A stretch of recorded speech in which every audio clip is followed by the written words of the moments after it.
Hey, Pastor Mark here. Hope you're doing well. Hope you're having a good week. One of my favorite Bible characters is a man named Elisha. Elisha came after Elijah. Elisha was Elijah's servant for a time, a prophet in training, as it were.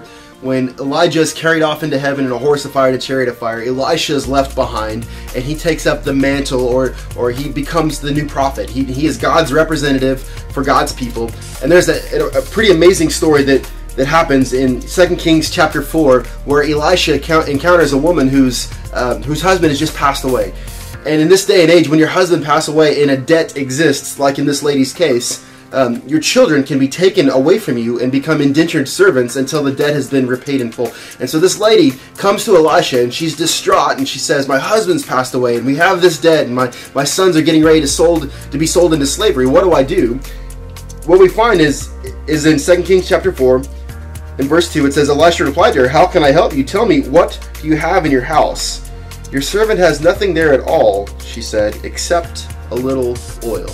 Now, if you know this story at all, you know what happens next is Elisha tells her to go gather all the jars that she can find. She asks her neighbors for jars and friends and family members for jars. And her and her sons gather all the jars they have. And they begin, Elisha says, close yourself in the house, use the jars you have, and pour oil into these jars, and keep pouring until the oil runs out. And then once the oil has been poured, sell these jars to pay off your debts.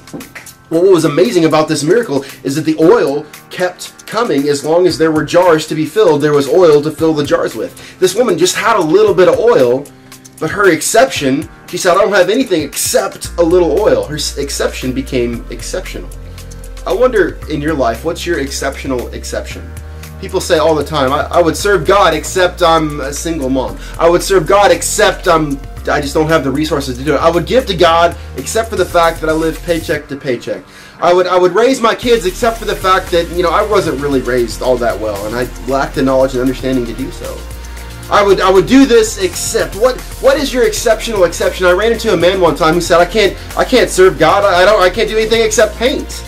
And what was amazing was this man got to use his exception in a pretty exceptional way. And he's painted a number of churches. He's donated his time, effort, and energy for free to paint these churches. His exception became exceptional. There was another guy I knew who he did HVAC work. He worked on HVAC units, and he just thought he couldn't serve God because of the fact that all he was an HVAC technician. But what I came to find out later was that he began to put two and two together, and there are a lot of churches that could use some work on their AC and heating units, and this guy began to do it, and he was donating his time and efforts and energy above and beyond his normal job, and he was using his exception in a pretty exceptional way. I wonder what you do that you see as an exception that could actually be exceptional. I wonder if you were to take some inventory of your life and just find out what are the things that you kind of excuse that are actually can be used by God in an exceptional way. I hope that's some encouragement to get digging in your life and start applying what God has given you. I hope you have a great week, and I'll talk to you again soon. Thanks. Bye.